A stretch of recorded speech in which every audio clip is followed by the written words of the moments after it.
Na terceira madrugada seguida, eu ouvi risadas vindo do pátio da vila. O problema é que todos os apartamentos estavam trancados, e a vila não deveria ter ninguém acordado. Eu trabalhava como guarda noturno da vila há quase 6 meses. Era um emprego simples, desses que ninguém quer fazer, mas alguém precisa. Meu turno começava sempre depois das 11. Os moradores já tinham recolhido. As luzes iam sendo apagadas uma por uma, como se a vila adormecesse de verdade. Eu fechava o portão principal, conferia os corredores, passava pelo pátio central, sempre desviando do barril enferrujado que ficava no meio do caminho. Durante o dia, a vila era barulhenta demais.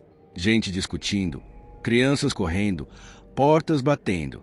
À noite, era o oposto. As casas ficavam exageradamente quietas. Portas fechadas com 2 voltas na chave. Janelas cobertas, como se ninguém quisesse ser visto dormindo. Alguns apartamentos tinham hábitos estranhos. Um sempre deixava a luz da cozinha acesa até tarde. Outro mantinha brinquedos espalhados no corredor, mesmo sem nenhuma criança morando ali. E havia um, no andar de cima, onde eu sempre sentia que estava sendo observado, mesmo com tudo apagado. Nada disso parecia perigoso. Só antigo, repetitivo. A vila parecia presa num costume que ninguém mais questionava. Depois da meia-noite, o silêncio tomava conta de tudo. Nem insetos, nem vento. Só o som dos meus passos ecoando entre as paredes. Parecia comum. Seguro, até aquela semana. Uma bola parada bem no centro do chão. Ela não rolava, não se movia com a brisa. Não tinha poeira acumulada em volta. Era como se tivesse sido colocada ali e esquecida. Fiquei olhando por alguns segundos, esperando algum barulho, algum sinal. Nada. Quando dei 2 passos em direção a ela, ouvi uma risada curta, abafada, infantil demais para aquele horário. Não vinha da esquerda, nem da direita, nem de cima. Parecia ao meu redor. Meu corpo travou por um instante. Quando olhei de novo para o chão, a bola não estava mais lá. No lugar dela, só cimento frio e a sensação clara de que algo, naquela vila, tinha acabado de acordar. Na noite seguinte, eu cheguei mais cedo. Achei que tinha sido cansaço ou imaginação. Foi quando vi o chão do corredor. Pegadas pequenas, descalças, marcadas no cimento ainda úmido. Não eram sujas. Eram fundas demais, como se quem tivesse passado ali fosse mais pesado do que aparentava. Segui o rastro com a lanterna. Elas iam em linha reta e simplesmente terminavam no meio do corredor, como se algo tivesse sido erguido do chão. Parei ali por alguns segundos. O ar estava diferente, mais quente, com um cheiro estranho, doce e velho, como comida esquecida por dias. Esse cheiro vinha do pátio. Quando cheguei perto do barril, senti o estômago revirar. O metal estava marcado por dedos pequenos, fundos, pressionados com força demais. As marcas subiam pela lateral, como se alguém tivesse tentado entrar ou sair. Passei a mão devagar pelo metal. Estava morno. Naquela mesma noite, tentei limpar as marcas. No dia seguinte, elas estavam lá de novo, exatamente no mesmo lugar, mesmo depois da chuva. Depois disso, a vila parou de fingir que dormia. As coisas começaram a se repetir, sempre do mesmo jeito. Do apartamento 14, eu ouvia batidas rítmicas. 3 batidas. Pausa. Mais 3. Quando eu chegava perto, encostava o ouvido na porta. As batidas continuavam, mas a madeira não vibrava. Era como se o som estivesse vindo de dentro da parede. No pátio, sombras começaram a cruzar o caminho. Rápidas demais. Baixas demais. Uma delas sempre se movia pulando, de forma errada, como uma criança que não encosta totalmente os pés no chão. Toda vez que essa sombra aparecia, vinha junto aquela risada curta, abafada, igual à da primeira noite. Perto da escada, ouvi choro. Não era alto, era contido, como alguém tentando não ser ouvido. Quando iluminei o local, vi uma silhueta curvada, parada no canto, balançando o corpo para frente e para trás, como se estivesse segurando algo invisível contra o peito. Quando dei um passo a mais, o choro parou, mas a sensação de culpa ficou, pesada demais para não ser real. Foi naquela madrugada que algo chegou perto demais. Enquanto eu atravessava o pátio, senti um impacto seco na perna. Algo pequeno bateu em mim e caiu no chão. Olhei para baixo. Era a bola.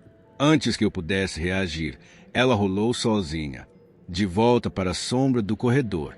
Atrás de mim, ouvi passos rápidos, muito próximos. Quando virei, vi apenas uma silhueta baixa, torta, parada a poucos metros, com a cabeça inclinada demais para o lado. A luz da lanterna piscou. Quando voltou, não havia ninguém. Só marcas no chão. Marcas novas, indo na minha direção. Na última ronda da noite, vi algo perto da fonte. Uma figura alta, magra demais, imóvel, a cabeça levemente inclinada, como se estivesse observando algo muito menor do que ela. Aproximei a lanterna com cuidado. A luz tocou o corpo, e ele não projetou sombra nenhuma. Foi ali que eu entendi. A vila não estava apenas estranha. Ela estava me reconhecendo. Na 7ª noite, a vila me chamou pelo nome. Não foi um grito, nem um sussurro. Foi dito no tom exato de quem já me conhecia há muito tempo. Vinha do pátio. Quando cheguei lá, percebi algo errado de imediato. O lugar estava cheio demais. Não de pessoas, mas de presença. No centro, perto do barril, algo pequeno corria em círculos. Rápido, repetitivo, sempre desviando no último segundo, como se estivesse brincando com algo invisível. Ele ria, a mesma risada curta, falhada, infantil. Mas agora vinha de vários lugares ao mesmo tempo.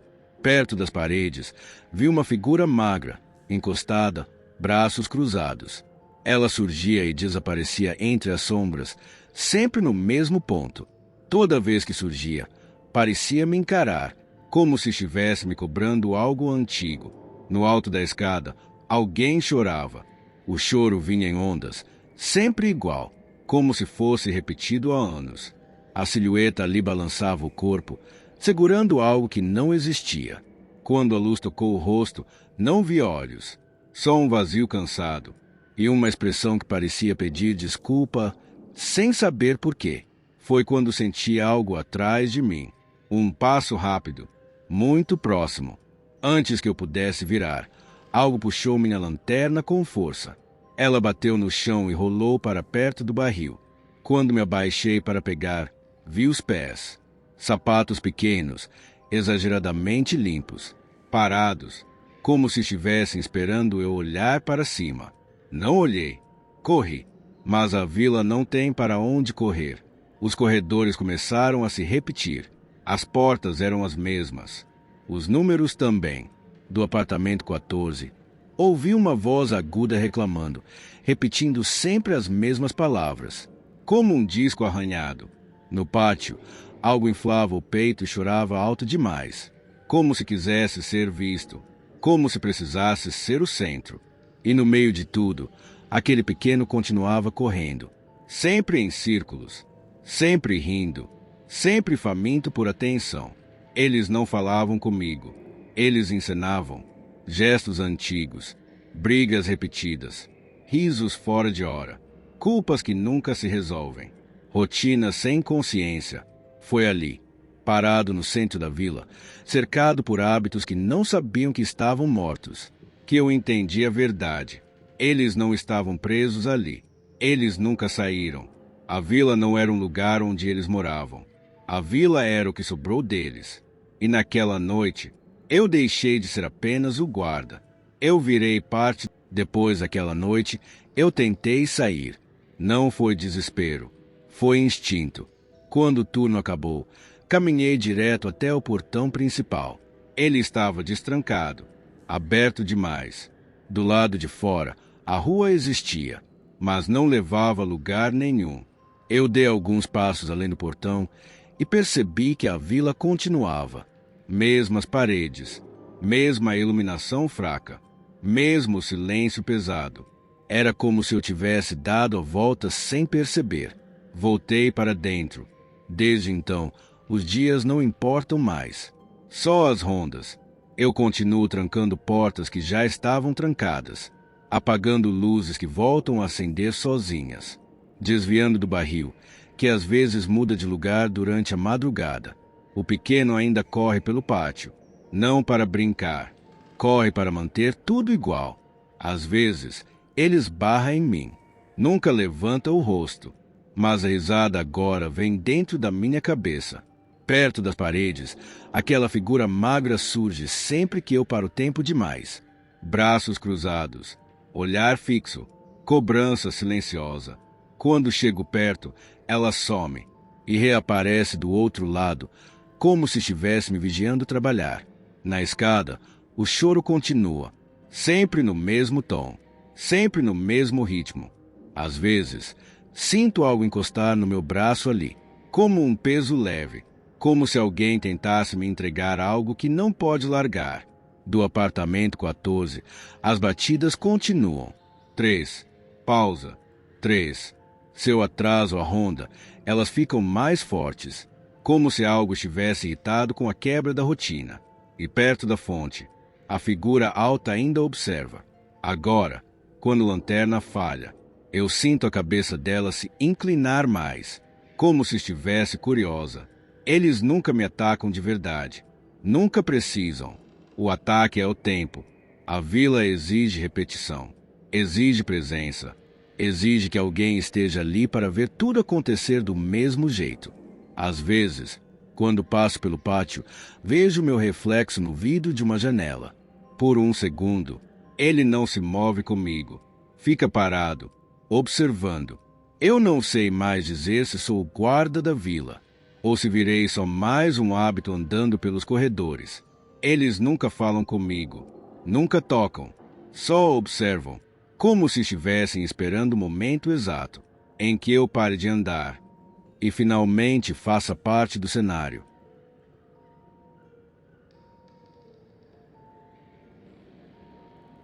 Se você ouviu essa história até o fim, talvez também tenha sentido que algo estava observando do outro lado da tela. Essas histórias não desaparecem quando o vídeo acaba. Elas ficam, esperam, se repetem. Então, se você não quer ficar sozinho quando a próxima porta se fechar, deixe seu like. Isso me ajuda a continuar vigiando. E se inscreva no canal, porque aqui, toda noite, o turno sempre continua. Boa sorte na sua próxima madrugada.